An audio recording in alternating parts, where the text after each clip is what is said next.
jangan. Habis satu, habis satu. Sebab tapi kalau kita bersih dan bertaubat apa semua, jangan tu adalah sekali-sekali untuk menyedarkan saja. Ada juga, bukan tak ada. Tapi taklah rancak, tidaklah seberat mana saja nak menyedarkan kita saja.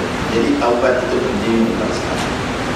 Kalau kesalahan dengan Allah, minta ampun pada Allah dengan menyesal kepada kita buat, mengaku salah, kemudian tak ulang lagi. Kemudian kalau sesama kita, selesaikanlah sesama kita. Kalau patut maaf, kalau patut ganti, kalau patut bayar. 4 syarat kalau sesama kita. Kalau dengan Allah 3 saja. Lapasnya seorang haji juga. Baik, taubat apa-apa juga lah salah. Jadi mulai daripada sekarang, kita nak bersihkan diri kita daripada sekarang, apa juga kesalahan. Jangan bertaubat saja, bukan susah. Yang ketiga, perbelanjaan yang halal. Persiapan tu mestilah persiapan, tapi pastikan dia halal. Baik, halal itu bukan halal bendanya, halal dari segi hukum. Bendanya semua halal. Mana ada bawa daging babi, mana ada bawa botol arak, itu memang ainnya haram. Maknanya benda-benda itu semua dapatnya, caranya, itu semua yang haram. Jangan yang haram. Kalau tu bawa yang haram, Allah SWT sayang ke jemaah haji, yang kita bawa tu hilang terus, itu Allah SWT sayang.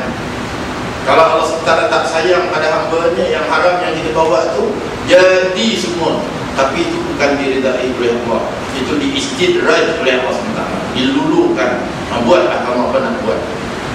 Tapi kalau Allah SWT sayang, yang tak halal yang kita bawa tu duit lah contohnya, hilang duit tu. Sebab Allah SWT bagi tahu tak layak untuk kamu jemaah haji makan duit, hilang. Kita kalau hilang tu kan Allah bukan main sedih. Tapi kalau di sana nanti sedar, alhamdulillah, hilang duit. Boleh tak hilang duit? Alhamdulillah. Satu beg hilang, alhamdulillah, hilang duit. Dalam duit ni ribu-ribu, dalam beg ni ribu-ribu. Contoh, saya buat contoh, itu berlaku.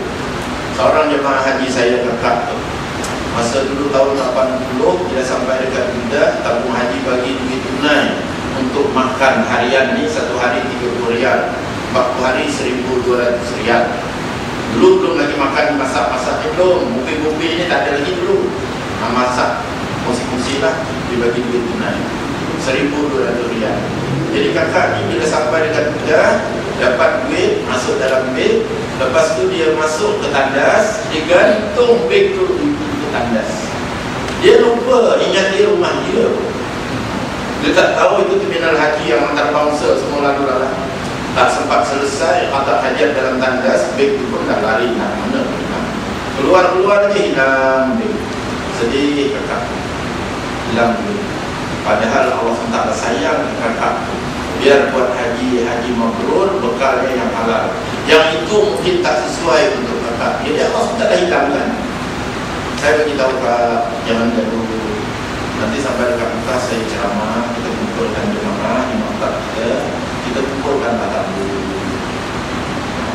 Tengok cara Allah SWT nak ganti. Yang itu tak layak, hilang. Nanti bila kita tabung, itu daripada kawan-kawan semua yang baik-baik semua, ya itulah untuk makan 40 hari. Kakak ni pun sedih, macam mana Ustaz nak makan 40 hari, satu sen pun tak ada duit. Kita jangan minta. Tapi saya tak cakap kak, duit itu haram kak, Allah SWT sayang kak, itu jadi hilang. Tak ada lah, kita faham kan kenapa berlaku demikian, ada hikmah. Sampai ada kapal saya pun ceramah, isi tabung hilang 1.200, kira-kira tabung 1.800. Hilang 1.200, dapat 1.800. Untung tak? Kita tak tahu Allah SWT sayang macam tu. Yang kita bila hilang tu, ini melampau betul lah. Maksudnya alhamdulillah, hilang dia. Tapi datang 1.800. Bila habis ceramah bagi tahu kutipan kita dapat 1.800, kita ikhlaskan semua, kita bagi untuk kakak kita yang hilang ini. Tak lama datang mencuit belakang saya, Ustaz, saya tahu, kalau tahu saya yang hilang tadi saya tak bilang. Kalau tahu dikata dia yang hilang, sebab hilang 1,200 dapat 1,800. Saya kata begini, ini semua janji Allah. Kalau anda nak betul faham macam tu, hilang 1,200 nak dapat 1,800, Allah SWT tak gerak hati jemaah lain nak terima. Allah SWT nak kuasa. Boleh jadi hilang 1,200 dan menerima dapat 200. Ini semua kerja Allah kan. Itu nampak je lahiriah kita yang lakukan, tapi semua itu buat. Itu Allah SWT sayang. Sebab kakak tadi barangkali mungkin duit tetap berapa layak untuk kakak. Biar yang bersih itu untuk jemaah haji. Berapa hari dulu buka. Jadi pastikan dihilangkan. Boleh tu. Baik, yang keempat, membawa bekalan dan perbelanjaan yang mencukupi. Kalau dalam kitab ulama itu, kalau boleh lebih. Cukup tu memang cukup untuk kita, maksudnya jangan mengharap orang lain bagi kita itu cukup. Kalau boleh bawa lebih, katakanlah peruntukan untuk belanja lain 1,000, kita bawa 1,500 lebih. Apa niat kita bawa lebih? Niat nak beli barang balik tu, nak tunjuk ke orang balik tu. Kalau perempuan ni saya tahu, bila balik Mekah niat nak beli cerai kuning pula. Cerai kuning tak ada cerai kuning. Jadi jemaah ada di KK tu, Kota Kinabalu. Saya kata Mak Haji kan itu banyak di KK tu yang cerai kuning. Itu lain besar. Ini yang Mekah Madinah. Nak beli yang di Mekah juga cerai kuning tu. Bawa cerai kuning pula. Bukan nak beli tu, kita bawa lebih. Kita niat, kalau ada di antara jemaah kita yang memerlukan pertolongan, kita lah orang yang pertama menolong. Macam tu niat. Kalau semua niat macam tu, tuan-tuan jemaah kita dalam maktab tu, semua dijaga, dipelihara oleh Allah, tak ada yang terpecahan. Itu yang akhirnya duit kita tu berkat. Sebab niat kita nak menolong siapa ada yang kesakitan wang. Jadi semua niat macam tu. Cantik. Bukan bawa duit lebih nak beli barang macam-macam tu, bukan. Boleh tu. Dia niat saja, Allah SWT tahu. Jadi tetamu dia. Jadi bawa duit banyak-banyak ni buat apa ni? Cerai kuning. Kalau lelaki saya tak tahu apa profesi dia nak beli. Kalau dia minta tasbih tu tak berapa nak.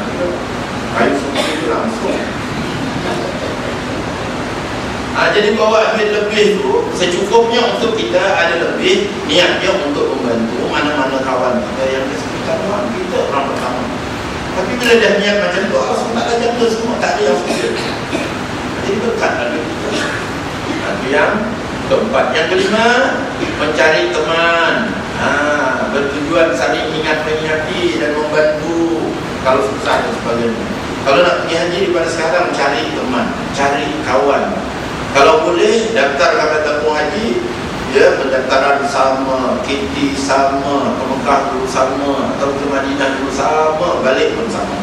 Cari teman macam tu. Kalau boleh dekat sana nanti duduk sebilik. Kalau boleh sana pula jenis haji sama. Kalau tamatuk, kalau ikrat. Biar tegur menegur, ingat, cari kawan. Kalau boleh kawan pun kita tahu apa dia. Kalau istilah sekarang yang jadi allergic pada kawan tu, misalnya kita tahu. Sebab masalah ni kadang-kadang timbul masalah. Kalau kita tak tahu kawan dalam bilik tu, kita tak tahu. Ada yang suka sejuk, ada yang tak suka sejuk.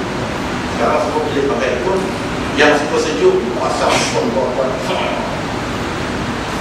Yang tak suka sejuk tu pula, dia tengah malam dia mimpi, tengok aircon kuat. Dia tak betul. Tidurlah yang suka sejuk tadi. Bila tutup aircon panas, bagi dia buat tengok siapa pula aircon. Dia pun bangun, pasang pula. Jadi satu malam tu asyik pasang buku. Cuba kalau tahu kawan kita kan yang tak tahan sejuk, aircon macam ni, kita dudukkan bawah aircon tu, tukar katil menunduk. Aku suka sejuk, depan macam tu. Tapi kalau kita tak tahu, tak ada di mana, masing-masing lah. Untuk yang akhirnya tidur di luar bilik, racun dia macam-macam ni. Daripada sekarang cari itu dalam hal kehidupan. Dalam ibadat, tegur menegur biar ada kawan ingat kita lupa dia, masukkan. Kita ingat dia lupa dia, masukkan. Yang kata pengurus kita tadi kan, ini buat setahun bukan setahun sekali, seumur hidup sekali. Yang buat hari-hari sembahyang pun banyak juga silap daripada hari-hari sembahyang. Haji ni kena ada kawan. Itu yang kelima. Yang keenam, banyakkan doa dan zikir dalam kehidupan harian. Daripada sekarang banyak doa, banyak zikir, banyak baca Quran. Doanya Rabbi yassir wa la tu'assir, Rabbi amin bil khair. Pada sekarang ni minta mudah. Rabbana atina fid dunya hasanah wa fil akhirati hasanah wa qina adzabannar. Minta juga semua. Banyak-banyak doa.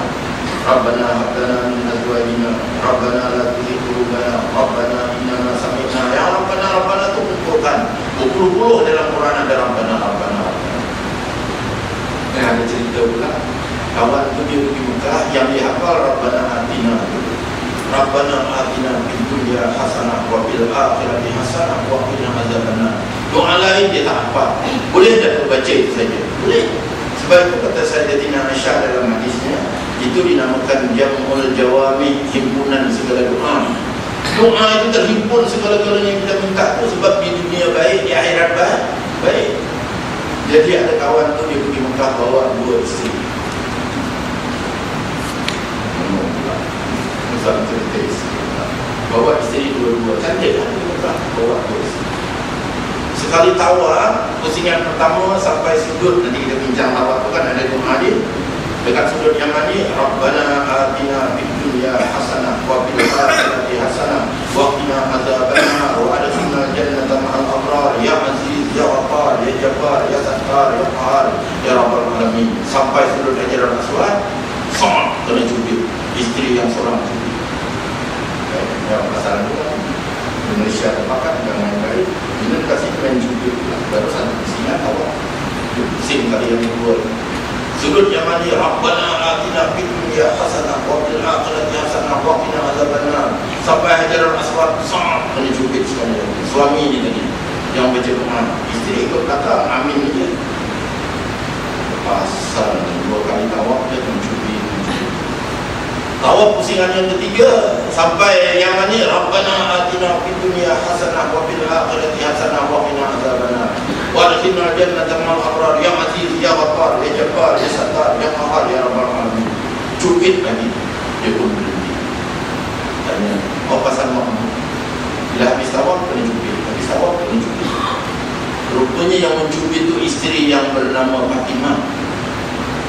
Abang kita adil, doa semua pergi hasanah semua. Di dunia hasanah, di akhirat hasanah, aku nak letak di mana?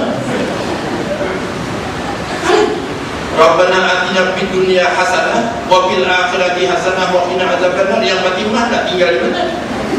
Itu yang Fatimah yang cubit tadi. Jadi suami ni pula pandai menjaga hati isteri. Diubahlah pusingan keempat sampai yang ini, Rabbana atina fid dunya hasanah wa fil akhirati Fatimah. Tak ada cubit lagi dah. Yang kelima, Rabbana atina fid dunya Fatimah wa fil akhirati hasanah. Dua-dua disebutkan sampai yang ketujuh. Alhamdulillah. Pandai. Baik, kalau saya tanya soalan, kalau ubah doa itu masa tawaf sah dan tawaf?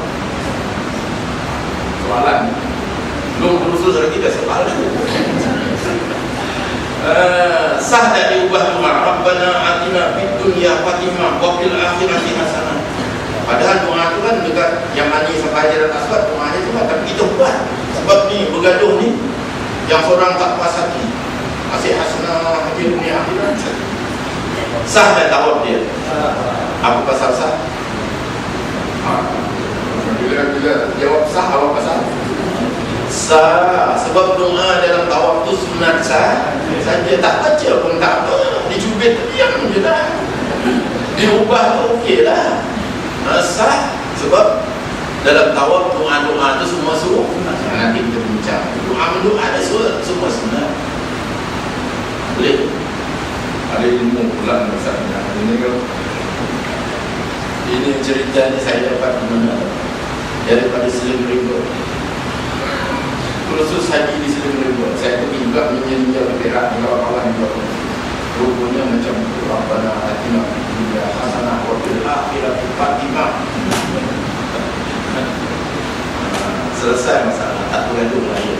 Jadi dari sekarang banyakkan doa. Kalau tak dapat bahasa Arab, bahasa Melayu, ya Allah, ya Tuhanku, menaikkanlah hajat tahun ini, nak menunaikan haji dan mudahkan segala urusan. Selamatkanlah aku, panjangkanlah umurku, bahagikan hidupku, aman, selamat daripada pergi dan balik. Itu apa sekarang? Bebas sekarang doa. Yang ketujuh, membuat wasiat. Kalau banyak harta, wasiat. Sebab buat haji ni, kalau orang dulu macam mati, sebab pergi haji itu 3 bulan, pergi setengah bulan, balik setengah bulan, naik kapal dulu kan. Di sana pula 2 bulan tak ada kenderaan. Di Arafah tu pakai naik kuda tu, bawa peti Sahara, dalam tu macam-macam, bukan sakat garam, asam, bawa lagi ikan kering pun ada dalam, bukan tamar kering, ikan kering dulu lah. Sekarang ni 8 jam terbang balik, 8 jam 40 hari lebih tu. Jadi bagaimanapun kalau nak buat wasiat, sila wasiat, tulis wasiat. Kedai saya yang di Shah Alam 3 wakafkan ke Masjid Al-Quran, tulis. Rumah yang sini, yang pasar 1, pasar 2, wakafkan pada anak yatim, tulis. Misalnya kalau nak wasiat. Yang ke-8, tidak berlebihan dalam semua keadaan. Daripada sekarang kita kesiap dah. Ada-ada kita jangan berlebihan, sederhana. Semua sederhana. Kehidupan kita buat sederhana. Walaupun mampu, walaupun boleh, kita buat yang sederhana. Yang ke-9, menyucikan hati dengan sifat-sifat mahmudah. Hati kita tak terbiasakan sifat terpuji saja.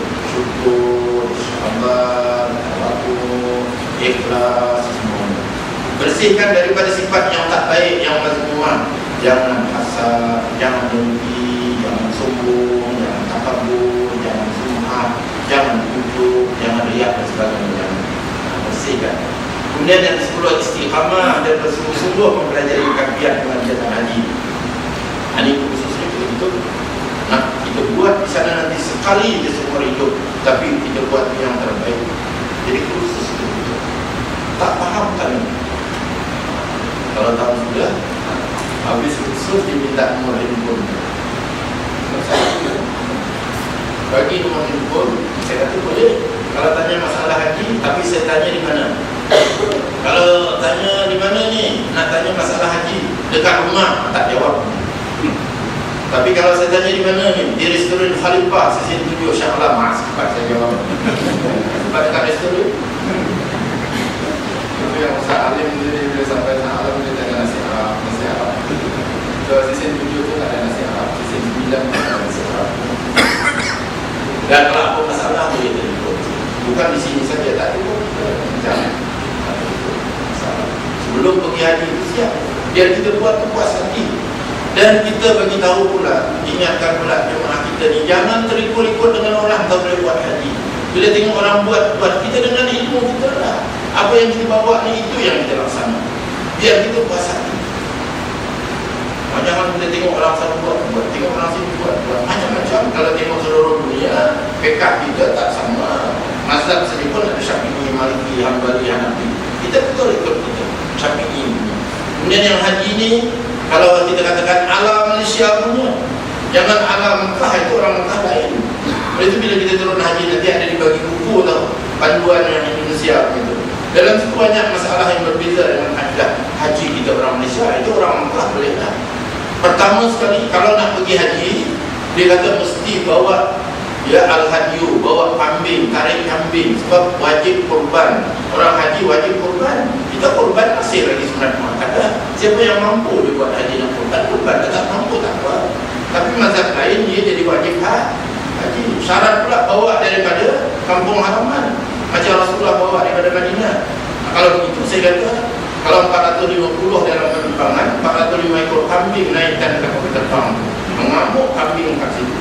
Sebab itu tak sesuai bagi kita. Orang Mekah bolehlah dia sedek kambing pergi ke Arafah. Kita nak daripada Malaysia ni nak bawa kambing.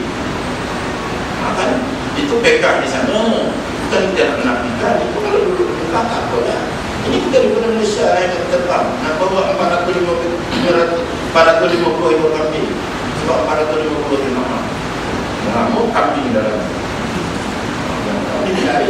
Jadi jangan ikut pekah kita ni yang kena mantapkan betul kursi kita. Ini tahun ni dalam tajuk muzakarah kita akan buat dalam kami bulan 3 ni, sebab tahun lepas kita dapat maklumat daripada satu jemaah haji. Jadi apa segi hukumnya, apa dia ikut yang macam mana, apa dia masalah ni. Seorang yang tukar jantina, jadi dia ikut jantina baru ke ikut jantina lama, tahun lepas itu dalam satu syarikat raya timbul kita muzakarah di muka macam mana. Nanti kata dia tu asal kita tamu dulu, nanti kita cari kertas kita muzakarah. Jadi nak hukum apa? Katakanlah lelaki jadi perempuan, kita nak hukum lelaki, jadi nak hukum perempuan, masalah. Ataupun perempuan bukan jantina jadi lelaki, nak hukum perempuan asal ke nak hukum sekarang? Sebab haji ni juga beza, lelaki perempuan beza. Tak, ya, saya tak inilah. Tapi sebelum tu aku mesti mengatakan ini perempuan ke lelaki tak? Ada akuan. Ya. Kalau tak ada tak sah. Hukum berapa sah? Dia tidak fatwa, memang sudah diputuskan. Dia ubah macam mana pun kita ikut asal. Kalau lelaki lah. Walaupun dibuat gambaran dia nak jadi perempuan, dia jadi lelaki. Kalau perempuan dia nak jadi lelaki, tetaplah asalnya perempuan. Macam itulah. Itu dah difatwakan. Tapi dalam masalah haji timbul keraguan. Jemaah haji ni dia mengeras. Dia kata aku lelaki. Padahal dia perempuan, kita hukum dia perempuan. Contohnya lah, kalau dia perempuan, kita tak mau haji dah sepakat dah. Bila hari Jumaat perempuan, jemaah kita Malaysia ni kita tak benarkan turun sembahyang Jumaat. Baik dia dah sembahyang Jumaat juga. Oh dia lelaki, dia kata. Mana boleh jadi lelaki, dia asal dia perempuan. Itu nak hukumkan macam tu. Ini ingat-ingat pasal muslimat dia. Ini jangan pula Ustaz kata kelebihan Mekah Ustaz 100,000. Sekali kami sembahyang Jumaat dapat 100,000. Kenapa pula Ustaz tak bagi? Ini zalim Ustaz. Dan kita putuskan perempuan diharapkan turun sembahyang Jumaat. Saya tanya muslimat di sana kan pergi turun sembahyang Jumaat. Kata dia bersiap sembahyang Jumaat ke? Ada Ustaz, di sini dia nak sembahyang Jumaat, yang sini nak buat apa nak? Di sini nak sembahyang Jumaat. Padahal Jumaat perempuan itu tak wajib, sunat pun tidak. Cuma harus saja kalau tak timbul fitnah. Ini timbul fitnah. Enggak, saya nak berdiri ni. Nanti minggu depan kalau saya berdiri. Ini berdiri juga lah.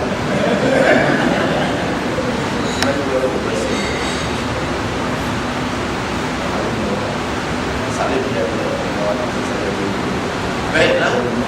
Kalau perempuan nak sembahyang Jumaat, perempuan sembahyang Jumaat contoh, apa dia tak timbul fitnah? Saya lelaki wajib Jumaat, dia dibenarkan saja kalau tak timbul fitnah. Tapi kalau dah di Mekah tu perempuan bisa Jumaat timbul fitnah. Saya sembahyang Jumaat di depan tu perempuan, macam mana saya nak sembahyang? Allahu Akbar. Depan perempuan tak khusyuk dah satu hal. Masuk hati saya macam-macam pula. Lama-lama imam rukuk, kita pun tak rukuk juga. Jadi pernah yang berlaku lah kawan saya pasal campur sembahyang lagi perempuan. Ya, perempuan di depan, perempuan Turki pula. Jadi dia sembahyang. Dia lah sembahyang Jumaat je lah. Bila rakaat yang kedua kan tahiyat terus kan. Orang Turki perempuan yang agaknya dibaca Subhanallah A'la tu sekali je. Kawan kita yang belakang ni baca Subhanallah A'la 3 kali. Subhanallah A'la wa bihamdi. Subhanallah A'la wa bihamdi. Tiba-tiba zak duduk atas kepala kawan ni. Boleh jadi perempuan Turki baca Subhanallah A'la sekali je. Dia pun terus bangun duduk. Kawan ni pun dah 3 kali nak tarik tak boleh lagi dia. Dia tahiyat situ lah. Macam mana tak timbul fitnah? Kalau jemaah saya dapat saya begitu turun hari Jumaat, memang saya dam betul-betul. Kita kata jangan turun, timbul fitnah. Jangan nak mengharap 100,000 pahala. Itu kalau kebaikan. Kalau buat salah, nak kena tarik tolak langkah kita 100,000. Ada orang lain. Kita kena betul-betul kita punya pegangan. Malaysia ni orang Malaysia, jangan ikut. Kalau tanya orang Indonesia, kenapa ibu pergi sembahyang pula? Kan ibu tak boleh jadi haram nanti. Dia jawab apa? Di sini enggak ada yang haram, Pak Ustaz. Di sini semuanya halal. Di tanah haram semuanya halal. Kita itu beraturan-beraturan contoh. Ya?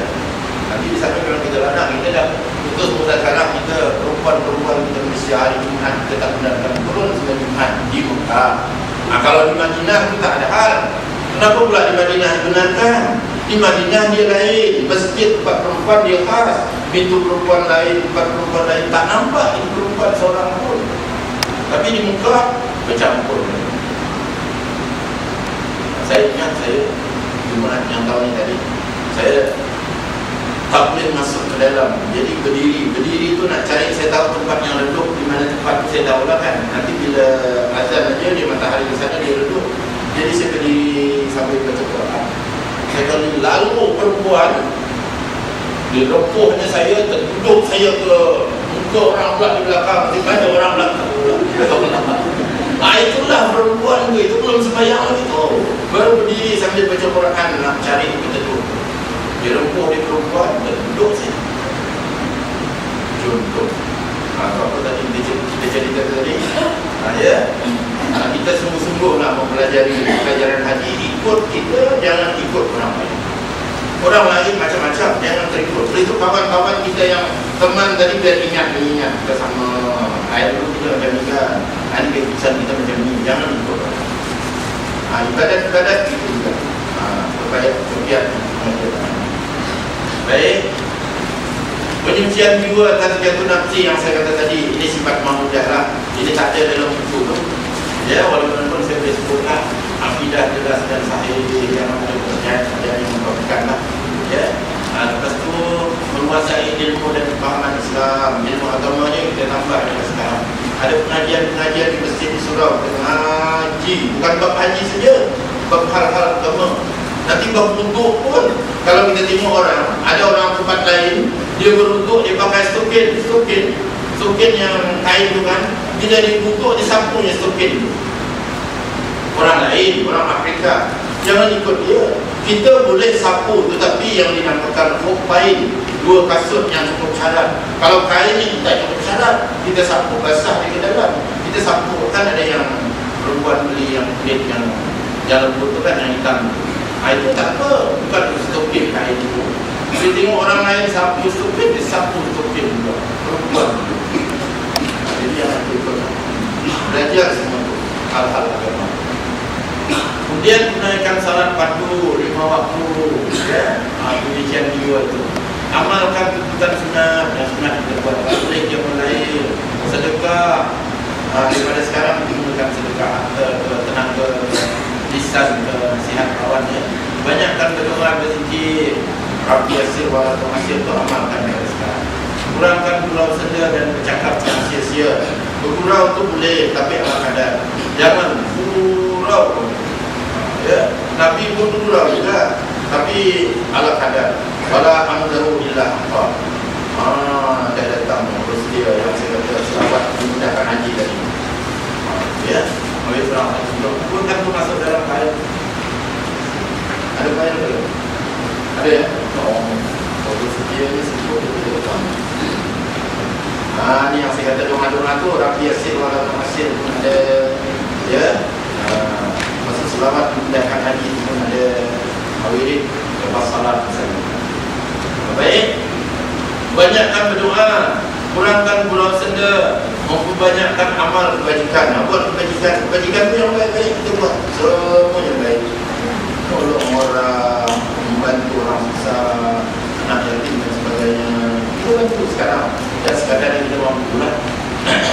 Bukan nak lupa-lupa pula. Kita nak melatih diri kita. Baik. Ini yang sifat-sifat terpuji mahmudah ini. Kalau dalam kitab tasawuf itu 10, di sini ada 16 sifat terpuji. Kita hiasi diri kita. Ini tak payah nasir orang ini sifat yang baik-baik, bersyukur, sabar, amanah, dan ikhlas, riba, rajin, pemurah, hikmat, cermat, timbang rasa, penyayang, menolong, menepati janji, tanggungjawab, jihad dan bertikai. selalu mujahadah lawan nafsu kita. Nafsu nak yang tak baik kita lawan. Sifat manusia. Yang pertengah ni kita tinggalkan. Ada merah yang ni. Jangan buat melupakan Allah, cinta dunia. Jangan. Penting diri sendiri, marah, takut, riak, tujuh, membohong, mengumpat, mencela, maki, menipu, menjemput, bolos, hasad, khianat, laba. Laba ni sia-sia. Jangan buat yang sia-sia, walaupun yang sia-sia tak dosa. Saya buat contoh lah, minta maaf saya kalau ada minat. Yang laba. Laba. Apa dia laba contohnya lah? Main layang-layang. Main layang-layang. Siapa kata main layang dosa? Tak dosa. Tapi ada pahala tu. Ada sunnah tu. Kalau main kuda tu, dia tak akan kira kan anak panah. Main layang-layang. Oh. Siapa kata berdosa main layang-layang? Tak berdosa. Tapi lama ada nilai pahala dekat situ. Ada jangan buat lagi dah. Kita cari semua yang kebajikan yang ada nilai pahala. Misal baiklah. Ya, lama. Baik, ini menjauhi amalan-amalan syirik khurafat. Ini dalam buku kita tu buka surat 5. Ya. Apa dia? Kita tengok situ 1 sampai 6. Ini jangan buat ni ada yang buat. Ini kita siasat, kita buat kajian, kita tengok berlaku pada jemaah haji. Mengambil lampu Kaabah. Kita tahu penting lampu Kaabah buat apa. Itu yang bila ditanya, kenapa makin ramai orang lampu Kaabah makin diangkat. Punya ramai yang malam-malam tawaf tu bawa penting. Selain daripada Kaabah itu, kalau dalam sejarah Kaabah nanti kita bincang, dia macam anak gadis Kaabah. Makin dekat hukum, dia makin segan, makin malu. Dia yang pakaikan itu. Tapi ramai orang yang nak penting, paksa angkat juga. Itu kalau dalam sejarah Kaabah, dia macam anak gadis, malu. Baik, ini cuma buat kain putih sebagai alas. Dia bawa kain putih, kain ihram sebagai alas ni Arafah dan Mina. Dibawa balik. Lepas tu dia kata kalau aku mati nanti tolong kapankan sebagian ini biar ringan siksa kubur. Kain putih pula sebab ni kata kain putih ni ikut Arafah dia. Mungkin nanti pun dia tak berintanya tengok ni nampak tak kain putih. Jangan nak lu faham-faham macam itu. Soal siksa kubur itu amalan. Kalau kita baik. Jadi jangan ada kepercayaan macam itu. Terak nasi di Mina, ini juga satu hal. Jadi saya jumpa makcik, Ustaz, dapur tempat masak di Mina di mana? Apa pasal makcik nak tanya dapur? Nak tolong masak, tak tolong masak. Jadi saya ikhlas, saya